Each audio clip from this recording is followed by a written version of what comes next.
Hi viewers, అందరికి welcome friends. మన ఛానల్కి స్వాగతం friends. India versus South Africa మధ్య మ్యాచ్లో మొత్తానికి ఫస్ట్ టీ20 సౌత్ ఆఫ్రికా 6 వికెట్ల తేడాతో ఘనమైన విజయాన్ని సాధించింది.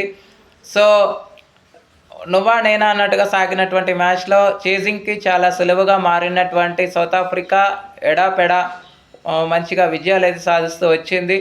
సో మరి India versus South Africa match ఏ విధంగా సాగింది అనేది మనం రివ్యూలోకి వెళ్ళిపోదాం. ఏమాత్రం లేట్ చేయకుండా. So let's move into the topic. Hi hello namaste my dear H five T creators YouTube channel.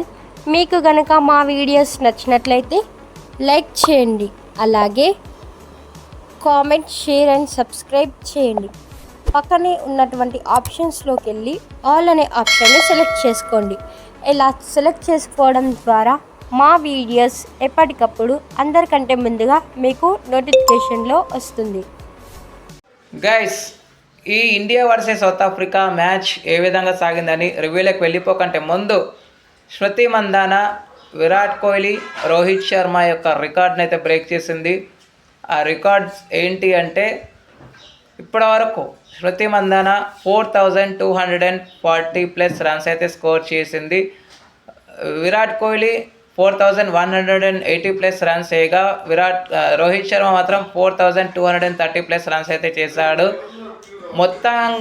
మొత్తంగా ఓవరాల్గా చూస్తే మాత్రం ఫస్ట్ ప్లేస్లో ఉన్నది మాత్రం సుజీ బేట్స్. ఉమెన్స్ క్రికెట్ పరంగా మాట్లాడాలంటే సుజీ బేట్స్ 4700కి పైగా రన్స్ అయితే ఉన్నాయి, పైచిలకు పైగా. అదేవిధంగా మెన్స్ పరంగా మనం మాట్లాడితే మాత్రం బాబర్ ఆజం 4500 పైచిలకు పైగా రన్స్ అయితే ఉన్నాయి. సో ఇక రివ్యూలకు వెళ్ళిపోయినట్లయితే టాస్ గెలిచి మొదట ఫీల్డింగ్ అయితే ఎంచుకుంది సౌత్ ఆఫ్రికా. సో ఓపెనర్స్ శుభారంభమే అందించినప్పటికీ దాన్ని యూటిలైజ్ చేసుకోవడంలో విఫలమైందని చెప్పుకోవచ్చు. ఫస్ట్ షఫాలి వర్మ 34 రన్స్ అయితే చేసి అవుట్ అయింది. 34 రన్స్ చేసి అవుట్ అయ్యే సమయానికి స్కోర్ 46/1 దగ్గర నుంచి స్మృతి మందాన నెక్స్ట్ ఓవర్లోనే అవుట్ అవడం జరిగింది, జస్ట్ 13 రన్స్కి. అక్కడి నుంచి జమేమా రోడ్రిగ్స్, హర్మన్ప్రీత్ కౌర్ మంచి పార్ట్నర్షిప్ అయితే బిల్డ్ చేశారు. 71 స్టాండ్ అయితే బిల్డ్ అయింది. 71 రన్స్ పార్ట్నర్షిప్ మంచి కంపెనీ అయితే ఇవ్వడం జరిగింది. సో తర్వాత క్రూషియల్ సిచ్యువేషన్స్లో వికెట్స్ అనేది పోగొట్టుకోవడమే టీమిండియా కొంప ముంచిందని చెప్పుకోవచ్చు. ఫస్ట్ జమేమా రోడ్రిగ్స్ 36 రన్స్కి అవుట్ అయిన తర్వాత రిచా ఘోష్ ఒక బౌండరీ కొట్టి ఒక సింగిల్ తీసి అదే ఓవర్లో అవుట్ అవ్వడం జరిగింది. అదే ఓవర్లో 5 రన్స్ మాత్రమే చేసి అవుట్ అయింది. తర్వాత నుంచి ఇంతో రన్స్ వచ్చాయి అంటే కెప్టెన్ స్నాక్ హర్మన్ప్రీత్ కౌర్ దగ్గర నుంచి. బట్ 50 అనేది మిస్ అయింది, లేకపోతే ఖచ్చితంగా 50 అయ్యేది. తను 47 అన్బీటెన్ 47గా నిలిచిందని చెప్పుకోవచ్చు.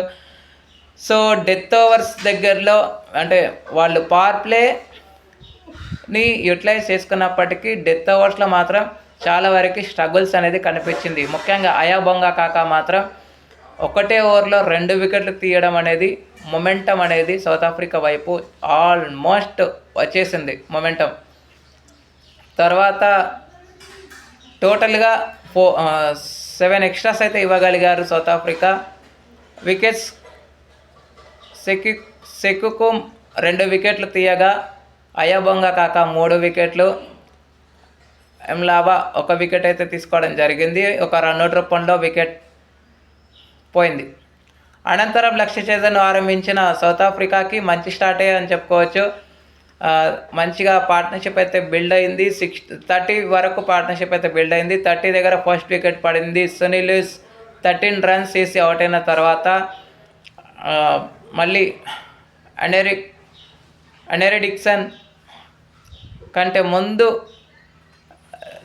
సుజీ బేట్స్ రావడం, తాజ్మన్ బ్రిడ్జ్ కూడా విఫలమైందని చెప్పొచ్చు. జస్ట్ డబుల్ డిజిట్స్లో 10 రన్స్ అయితే స్కోర్ చేసి అవుట్ అయినాక అనేకే బాష్ కూడా 8 రన్స్ చేసి అవుట్ అయింది. లాస్ట్లో లారా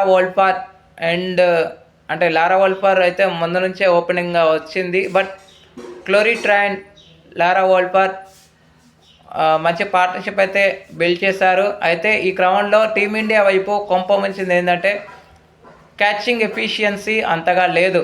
రన్అట్స్లో మళ్ళీ వెనకంజనే ఏదైతే పాత మిస్టేక్ ఉందో అదే మిస్టేక్ని పునరావృతం చేస్తూనే వస్తుంది టీమిండియా. ఇంకా 4 టీ20లు అయితే ఉన్నాయి. ఈ 4 టీ20ల్లో చేసిన మిస్టేక్స్ నుంచి గట్టెక్కాలని అయితే కోరుకుందాం. ఎందుకంటే ఇంకొక బయలేటరల్ సిరీస్ మాత్రమే ఉంది అగేన్స్ట్ ఇంగ్లాండ్ అనుకుంటా. ఇంగ్లాండ్తో మనకు ఉంది తర్వాత. కాబట్టి ఈ బయలేటరల్ సిరీస్లో చేసిన మిస్టేక్స్ ఏవైతే ఉన్నాయో అక్కడ నుంచి పుంజుకోవాలని అయితే కోరుకుందాం. అండ్ ఇకపోతే అరుంధతి రెడ్డి 2 వికెట్లు తీసుకోగా శ్రేయాంక పాటిల్, శ్రీచరణి తలా ఒక్కొక్క వికెట్ అయితే తీసుకున్నారు. శ్రీచరణి గురించి ఎన్ని చెప్పాలి గాయస్, ఏమని చెప్పాలి గాయస్. శ్రీచరణి తను ఎకనామికల్గా బౌలింగ్ చేసినప్పటికీ ప్రతి మ్యాచ్లో తనకంటూ ఎఫర్ట్ అయితే ఇస్తుంది శ్రీచరణి. ఎందుకంటే తను ఏ ముహూర్తాన ఐపీఎల్లో ఢిల్లీ క్యాపిటల్స్ వైపు వచ్చిందో కానీ అక్కడ నుంచి ఇంగ్లాండ్తో ఎప్పుడైతే డెబ్యూ చేసిందో అక్కడ నుంచి వరల్డ్ కప్ దగ్గర నుంచి ప్రతిదీ తనకు కలిసి వస్తుందని చెప్పుకోవచ్చు. So nice. ఎఫర్ట్స్ అయితే బాగున్నప్పటికీ ఫీల్డింగ్లో తడబడింది టీమిండియా అని చెప్పడానికి ఎలాంటి సందేహాలు అక్కర్లేదు. అయితే లారా వోల్పార్ వికెట్ అనేది ప్రైజ్ వికెట్గా మారుండొచ్చు. ఎందుకంటే అక్కడ రన్అట్ మిస్ చేశారు. దాంతోపాటు ఒక క్యాచ్ కూడా Arundhati Reddy Renuka Singh Thakur straight out juggle అయితే చేసింది కానీ క్యాచ్ అయితే తీసుకోలేకపోయింది. అక్కడ నుంచి దాన్ని చక్కగా యూటిలైజ్ చేసుకోగలిగారు. ఇక టీమిండియా 1 కాదు 2 కాదు ఏకంగా 14 ఎక్స్ట్రాస్ అయితే సమర్పించిందని చెప్పుకోవచ్చు. ఓకే ఫ్రెండ్స్, ఇక player of the match award అయితే నో డౌట్ నా సర్ప్రైజ్ హైభంగ కాకకి player of the match award అయితే రావడం జరిగింది. Thank you friends. ఇక నెక్స్ట్ టీ20 మ్యాచ్ రేపు జరగబోతుంది 5:30కి ఇదే దర్బన్ వేదికగా.